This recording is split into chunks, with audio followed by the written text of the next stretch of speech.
Good morning, student. How are you? So, I am Uday Rasid, your science teacher, and we are meeting after a long time. आपने मैं सोचता हूँ दशहरा बहुत अच्छे से मनाया होगा बेटा, मनाना भी चाहिए क्योंकि दशहरा क्या है, आपकी बुराई पे अच्छाई की जीत को प्रदर्शित करता है। अब बेटा बुराई क्या है, देखिए केवल बाहर का रावण जलाने से बिल्कुल काम नहीं चलेगा, ठीक है।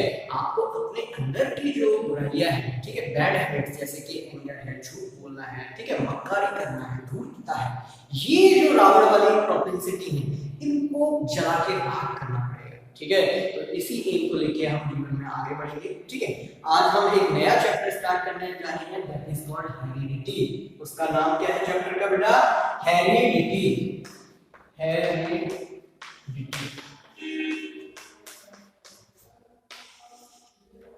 ठीक है। देखिए हेरिडिटी हमसे ही रिलेटेड है, हमारे बॉडी से रिलेटेड है, ठीक है। तो फर्स्ट ऑफ ऑल क्वेश्चन मन में आता है, सर हमारे लिए तो पहली बार है, ठीक है, हेरिडिटी होता क्या है? तो देखिए जैसे कि हर इंसान, इस यूनिवर्स में जो भी इंसान है, सबका अलग अलग बॉडी फीचर होता है, शक्ल अलग होती है, ठीक है। किसी की नाक लंबी है, किसी के दांत बड़े हैं, किसी का कान बड़ा है, छोटा है, ठीक है। तो ये जो सारी कैरेक्टरिस्टिक आपकी बॉडीली फीचर कहलाते हैं, इनको बोलते हैं कैरेक्टरिस्टिक। क्या बोलते हैं बेटा? कैरेक्टरिस्टिक। कैरेक्टरिस्टिक्स, देखो अलग अलग फीचर होते हैं, वो सब क्या कहलाते हैं? कैरेक्टरिस्टिक, या इनको ट्रेड्स भी बोलते हैं, ट्रेड्स। तो जैसे कि आपने देखा होगा बेटा, किसी के पेरेंट्स की आपकी आंखें ब्लू है, तो उसमें बच्चे की भी आंखें ब्लू होती हैं। किसी के देखना कान जो है बड़े होते हैं, तो उसमें बच्चे के भी उसके बड़े कान, ठीक है।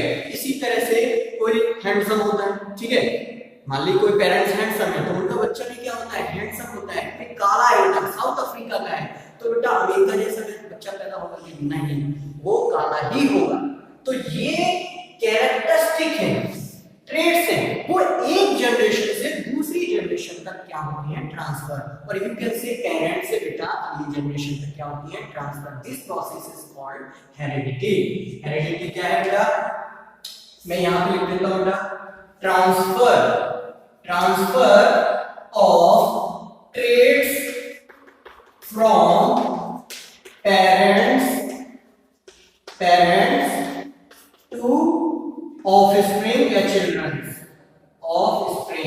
ऑफस्प्रिंग्स मतलब होता है बेटा आपके बच्चे, ठीक है। तो ये है आपका हेरिडिटी। इसी के बारे में आपको पढ़ना है कि कैसे एक जनरेशन से दूसरी जनरेशन में आपके क्वालिटीज या ट्रेड्स ट्रांसफर होते हैं। क्लियर है? अब बात करते हैं कि जैसे हर व्यक्ति में ये ट्रेड्स अलग अलग होती हैं, कैरेक्टरिस्टिक अलग अलग होते हैं, ठीक है। तो जैसे कि दो जनरेशन या दो आपने इंसान मान लिए, ठीक है, ठीक है। अब बेटा ये ए है, ये बी है, ठीक है। ये ए और बी में कुछ क्या है, जैसे ये पेरेंट्स है बेटा, ये आपका ऑफस्प्रिंग है। तो पेरेंट्स और ऑफस्प्रिंग आप देख रहे हो बेटा, थोड़ा थोड़ा मैचिंग होता है, लेकिन ऐसा नहीं बेटा फोटोकॉपी हो जाए, पिता जैसे हैं बेटा भी वैसे दिख रहा है, नहीं। ये केवल फिल्मों में होता है ज्यादातर, वैसे होता भी है लेकिन फिल्मों में होता है, ठीक है। तो यहां से यहां तक बेटा जब क्वालिटी ट्रांसफर होती है तो वो 100% नहीं होती है, उसमें कुछ ना कुछ मिलावट हो जाती है, कुछ ना कुछ वेरिएशन हो जाता है। क्या होता है बेटा? वेरिएशन। तो वेरिएशन क्या है? The differences between two generation is called as variation. ये डिफरेंसेस है बेटा, डिफरेंसेस बिटवीन टू जनरेशंस, ठीक है। और वेरिएशन बेटा यूनिवर्स का क्या है? क्वालिटी है, लॉ है। यूनिवर्स में बेटा वेरिएशन होती रहती है। जैसे कि कहा जाता है कि पहले जो हम थे, ठीक है, हम ऐसा माना जाता है कि हम क्या है, बंदर की प्रजाति थे, लेकिन वो सच भी हो सकता है, झूठ भी हो सकता है, लेकिन इतना तय है बेटा हम में वेरिएशन आ रहे हैं, ठीक है। हमारी इंटेलिजेंस में वेरिएशन आ रहे हैं, बहुत सारे डिफरेंस आ रहे हैं, ठीक है। जैसे कि कई जो जानवर होते हैं, जैसे आपने देखा होगा डेजर्ट में क्या होता है, कैमल होता है, ऊंट होता है, वो बहुत दिनों तक बिना पानी के रह सकता है। तो ये वेरिएशन कहां से आया एक्चुअली? इसमें ये आया टाइम के साथ, कहां से आया, टाइम के साथ। इस तरह से बहुत तरह के वेरिएशन होते हैं। तो कैरेक्टरिस्टिक ट्रेट्स ट्रांसफर होती हैं, लेकिन कुछ वेरिएशन भी आ जाते हैं। अब बेटा इनमें बहुत सारे डिफरेंशिएशन हो सकते हैं, वेरिएशन हो सकते हैं, कैरेक्टरिस्टिक हो सकते हैं। जैसे कई लोगों के आपने काम देखे होंगे, यहाँ पे इसको ईयर लॉक बोलते हैं, ये अटैच्ड होता है, और कई में फ्री, ये लटका हुआ होता है, ठीक है।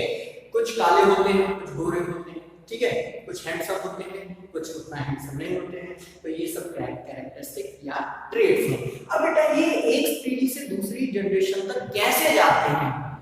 Because of genes. किसकी वजह से जाते हैं बेटा? जीन्स की वजह से। अब ये जीन्स क्या होते हैं, थोड़ा सा देख लेते हैं।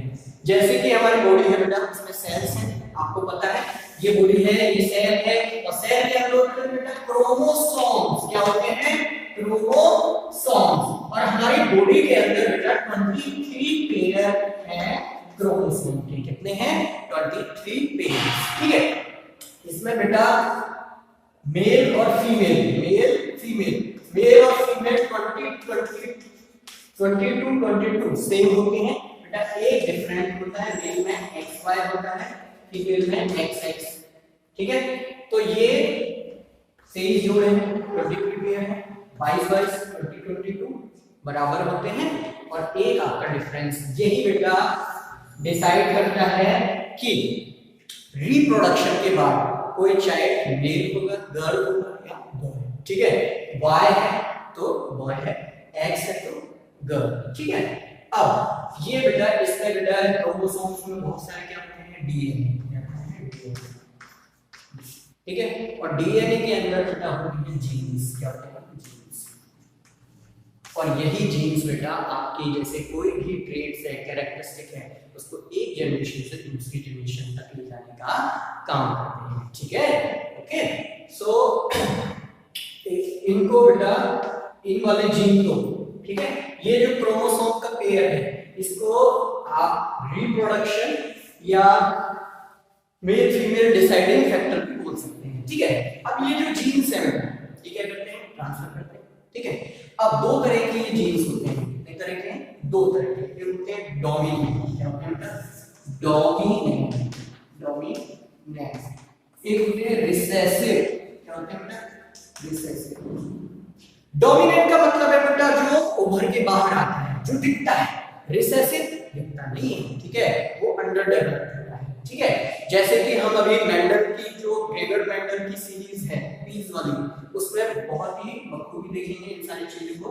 जैसे कि डोमिनेंट, ये जैसे कि टीटी, तो बेटा जो कैपिटल होते हैं वो डोमिनेंट को रिप्रेजेंट करता है, स्मॉल डी रिसेसिव को, ठीक है। तो ये बेटा टॉल जो प्लांट मिलते हैं, देखते हैं टॉल प्लांट क्या बात होती है, ठीक। दैट्स इट, ये हो गया, खत्म करते हैं। अब बेटा थोड़ा सा आगे बढ़ते हैं। जैसे कि इन सब के बारे में, हेरिडिटी के बारे में सबसे बढ़िया और सबसे शानदार जो रिसर्च की वो की बेटा ग्रेगोर मेंडल ने, ग्रेगोर मेंडल, ठीक है। ये जो भाई साहब थे, इन्होंने जबरदस्त प्रयोग किए, और वो किस पे किए बेटा? पीस, मटर,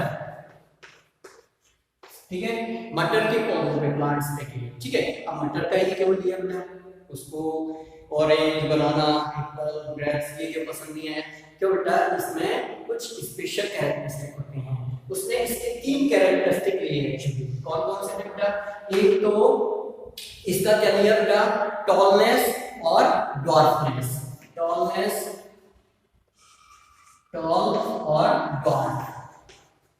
क्योंकि बेटा इनमें मटर के पौधों में बहुत ही दूर से दिख जाता है कि भाई ये भाई छोटा है, ये बड़ा है, तो ये आराम से कैरेक्टरिस्टिक क्या होता है? विजिबल होता है, ठीक है। दूसरा बेटा जो राउंड, इसके जो बेटा दाने हैं, ठीक है, वो राउंड हो सकते हैं या रिंकल। आपने देखा होगा मटर, मटर एक आता है गोल और एक आता है, जैसे अभी खरीदने जाओगे, अभी मटर का मौसम नहीं है, तो वो आपको बेकरी वाला देगा तो उसके रिंकल दाने होंगे, ठीक है। तो वो रिंकल मतलब सिकड़े हुए राउंड होता है, एकदम गोल, ठीक है। फिर थर्ड, इसके जो सीड्स हैं, ठीक है, ठीक है, वो क्या होते हैं? येलो कलर का भी आता है बेटा और ग्रीन कलर का भी। तो इस पे उसने क्या किया, जबरदस्त प्रयोग किए। पहले ये दिया, उसके बाद उसने डाई हाइब्रिड किए, पहले सिंगल हाइब्रिड किए, केवल एक ही कैरेक्टरिस्टिक किया, फिर उसने दो दो कैरेक्टरिस्टिक लेके क्या किए, एक्सपेरिमेंट किए। ठीक है, तो ये मैं बताने वाला हूं। चलिए, अब दो टर्म और होती है जिनको आप जानो, एक होता है जीनोटाइप, एक होता है फिनोटाइप। ये जीनोटाइप क्या है? जीनोटाइप बताता है कि जीन्स उसमें कैसे हैं। मान लो कोई भी जनरेशन है, उसमें जीन्स का है ना, टाइप्स ऑफ जीन्स, ये टाइप्स ऑफ जीन्स या डिटेल ऑफ जीन्स लिखिए, डिटेल्स ऑफ जीन। ठीक है, फिनोटाइप क्या बताता है? देखो, ये जीन के बारे में होता है, इसलिए जीनोटाइप। फिनोटाइप मतलब कौन सा कैरेक्टर डोमिनेंट है, ये किसको बताता है बेटा? डोमिनेंट जीन को, डोमिनेंट जीन्स को। क्लियर है? That's it. तो ये हम जीनोटाइप के बारे में पढ़ते हैं, फिनोटाइप देखते हैं। ठीक है, अब देखते हैं ग्रेगर मेंडल ने क्या जाना प्रयोग किए। ठीक है, तो उसने क्या लिखा, एक इस तरह से पौधा लिया। ठीक है, मैं तो अभी ऐसे लिखा। ठीक है, एक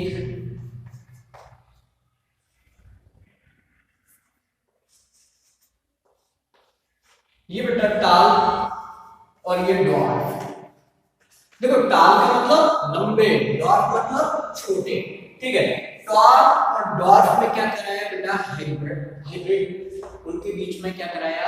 एक तरह से प्रोसेस कराया, हाइब्रिड प्रोसेस कराया। ठीक है, टॉल को कैपिटल टी से रिप्रेजेंट करते हैं और डॉर्फ को स्मॉल टी से रिप्रेजेंट करते हैं। ठीक है, तो उसने क्या किया, इसको टीटी ले लिए। इसने क्या किया बेटा? पेयर्स लिए, दो जीन के पेयर लिए, टीटी, और यहाँ पे स्मॉल टी, स्मॉल टी। ठीक है, अब इन दोनों के बीच क्या कराया? उसने रिएक्शन करवाया। ठीक, सो मैं यहाँ पे लिखने जा रहा हूँ। एक और चीज समझ लेंगे कि F1 और F2 जनरेशन क्या होती है। जैसे पेरेंट्स क्या है, उनमें रिप्रोडक्शन प्रोसेस है। ठीक है, तो जो ऑफ स्प्रिंग पैदा हुए उनको बोलते हैं F1 जनरेशन। क्या बोलते हैं? F1 generation, first generation. अब बेटा F1 जनरेशन के बीच में भी क्या करवा दिया? हाइब्रिडाइजेशन करवा दिया, उनके बीच में भी प्रोसेस करवा दिया। तो बेटा जो आपकी न्यू जनरेशन हुई इसको बोलते हैं F2 जनरेशन। कौन सी जनरेशन बोलते हैं? F2 generation. ठीक है, तो चलिए, आज तो टाइम हो गया बेटा। ये प्रोसेस हम अगली बार देखेंगे और बढ़िया से देखेंगे कि किस तरह से मेंडल ने इनके बीच में हाइब्रिडाइजेशन, सिंगल हाइब्रिडाइजेशन ऑक्यूर करवाया है। ठीक है, तो मिलते हैं नेक्स्ट लेक्चर में। Till then, thank you very much, have a nice day.